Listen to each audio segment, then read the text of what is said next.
Good morning. Welcome back to Laugh Pig TV. I'm Laura, where we've been doing our social experiment of what we can and cannot say on social media in October of 2020. You see, we're still here. We haven't had a community guidelines strike or a you can't say that from Facebook or YouTube yet, so we're still talking. This is Zoe. Because I've mentioned to y'all that we're doing this project as part of her homeschooling. Well, it's Monday, and we're back to school again. And our social studies for this year, for her 6th grade year for homeschooling, is Ancient Civilizations, which is lovely and interesting and very worthy to know that. But I kind of feel that it is equally important, particularly this year and in this time, that we discuss social studies in a present tense too. Hi, Kitty. You want some too, huh? Kitty wants some education too. So we're splitting our time between studying ancient civilizations and we're going to study a little modern social studies. And what this little project has been all about is really centered around our First Amendment rights here in the United States. So Zoe and I are going to have a little bit of a discussion about our First Amendment and what it means when our First Amendment rights are not respected anymore. So, are you ready? Yes. All right. I know when you were in elementary school, y'all talked some about the Constitution and the Bill of Rights and stuff, so this is not unfamiliar to you, right? No. Okay. Yes. I'm going to read and then I'm going to have you read some. How about that? All right. Okay? This is just kind of a definition of the Bill of Rights in general, in speaking about the United States Constitution. The United States Bill of Rights comprises the first 10 amendments to the United States Constitution, proposed following the often bitter 1787 to 1788 debate over the ratification of the Constitution, and written to address the objections raised by anti-federalists. The Bill of Rights amendments add to the Constitution specific guarantees of personal freedoms and rights, clear limitations on the government's power in judicial and other proceedings, and explicit declarations that all powers not specifically granted to the U.S. Congress by the Constitution are reserved for the states or the people. The concepts codified in these amendments are built upon those found in earlier documents, especially the Virginia Declaration of Rights, as well as the Northwest Ordinance, the English Bill of Rights, and the Magna Carta. So, there's your definition of where the Bill of Rights came from and what it is. Now, when we talk about amendments, would you like to read that definition of amendment? All right. Amendment is a noun, and you pronounce it amendment. The definition of amendment is the process of altering or amending a law or document, such as a constitution, by parliamentary or constitutional procedure, rights that were granted by amendment of the Constitution. Then another is an alteration proposed or affected by this process, which is a constitutional amendment. The act of amending something is a correction. Material such as compost or sand that aids plant a soil amendment. That part of the definition doesn't really apply to what we're, but it's something added to. Indirectly by improving the condition of the soil. Soil amendment. Soil amendment. Okay. So that's basic amendment definition. And then we have here specifically a constitutional amendment, which is what we're going to be talking about today. Here is an interesting constitutional amendment. An amendment is essentially a correction. It comes in many varieties, up to and including the process of altering something through either parliamentary or constitutional procedure, In the United States, the word is often used specifically of a change to the U.S. Constitution. A constitutional amendment may be proposed by Congress with a two-thirds majority vote in both the Senate and the House of Representatives, or through a constitutional convention with majority votes in two-thirds of state legislators. Once it is ratified by Congress, it must be approved by 3/4, 30 of 50 of the states. All right. So 38 of 50. Okay. So constitutional amendment. So you pretty well understand what an amendment is. Yeah. The Constitution was made, and then they realized, oh, we forgot some things. We forgot some very important things. So let's amend the Constitution with these very important things.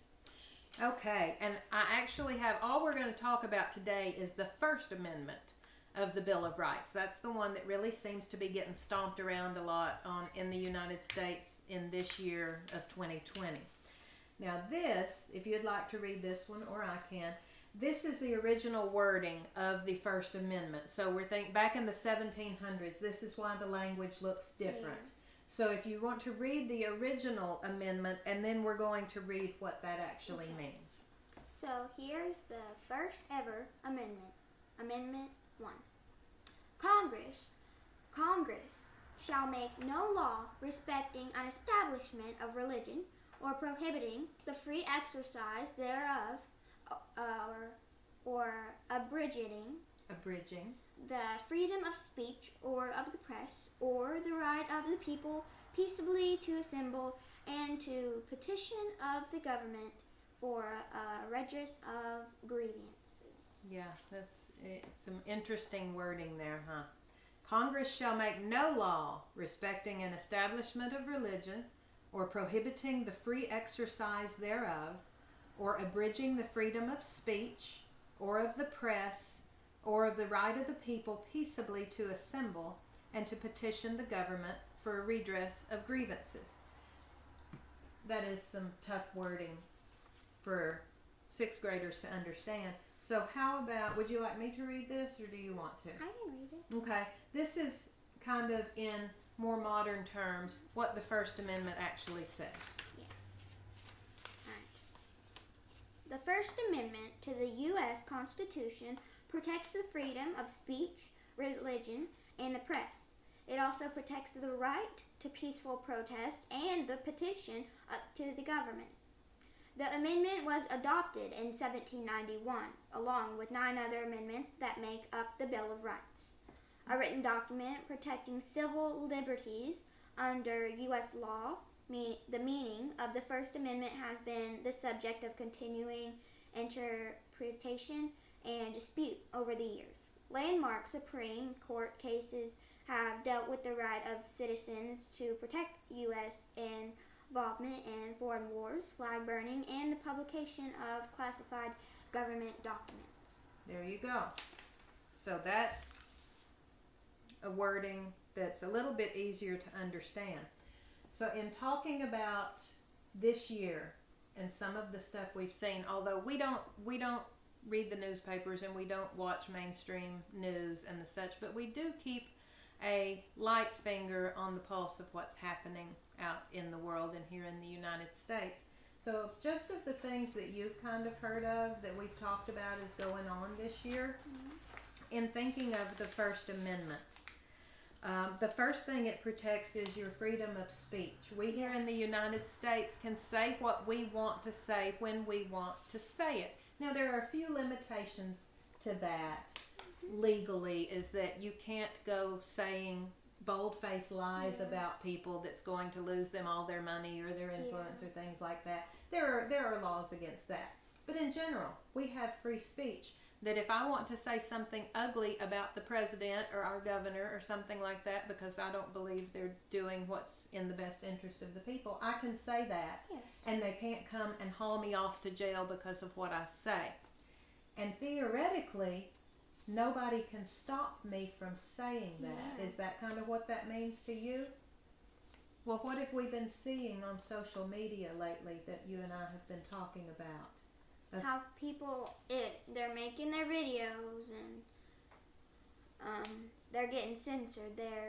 taking their channels away. They're like, even if they have 100,000 subscribers, they gone because someone is being picky or someone is being a wannabe, and they want to have it their way. They don't want this person saying it this way, but they do want Donald Trump to do this.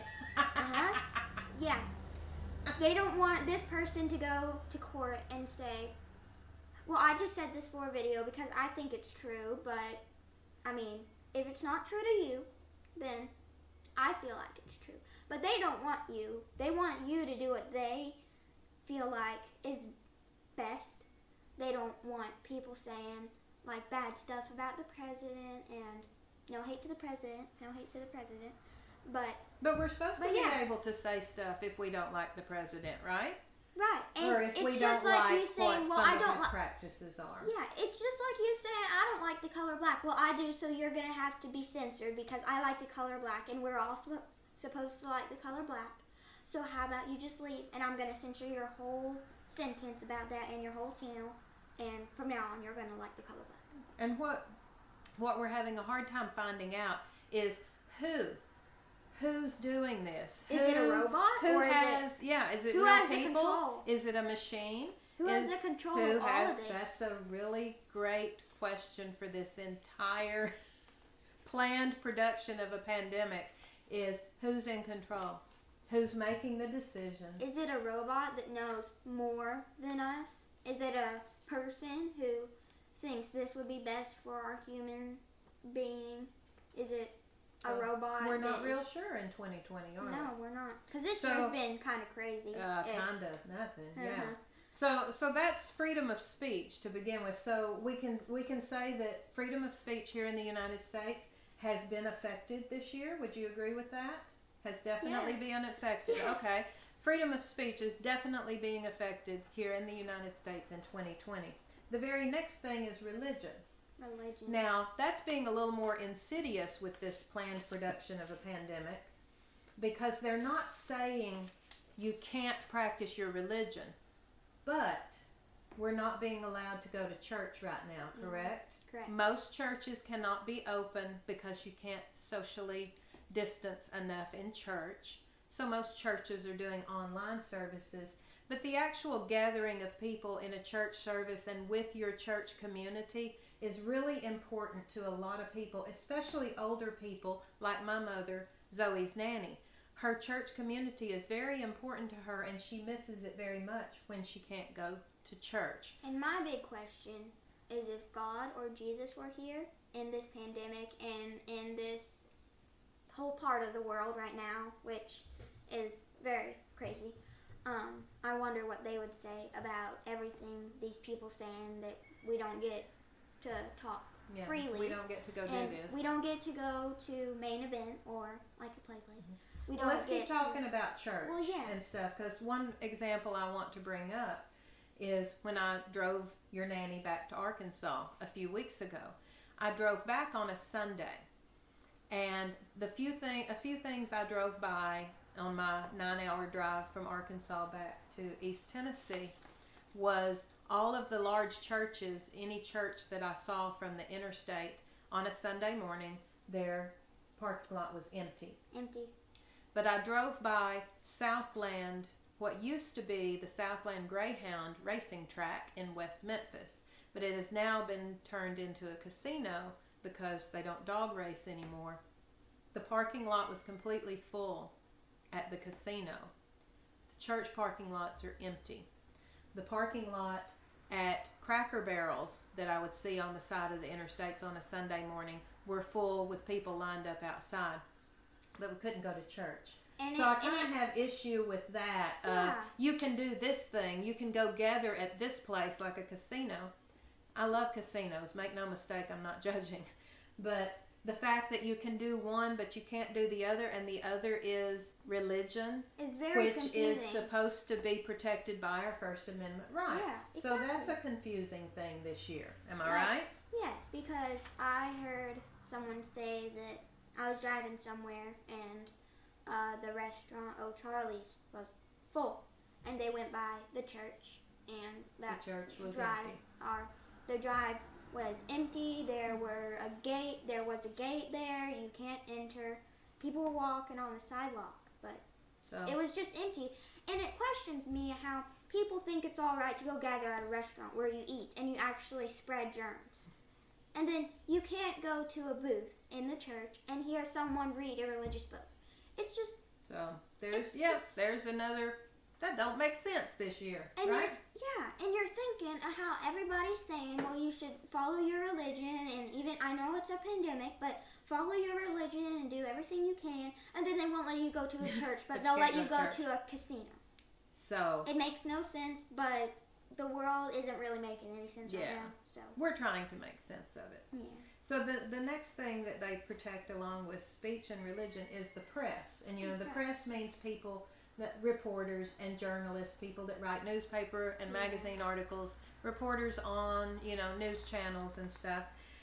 Well, just the fact that in the last week they, YouTube and Twitter and the such have shut down thousands of alternative news sites, ones that aren't necessarily funded by the government or the big ones that are rich that we see on TV all the time.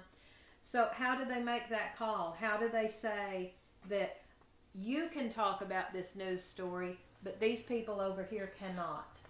Does that sound like it's just like a fair right? Is that you can talk about this because you're Fox News and you're NBC, but somebody called an alternative news network, no, I'm sorry, you can't talk about that. You're not featured, so we're not going to treat you well. They're featured. We're going to treat them like royalty.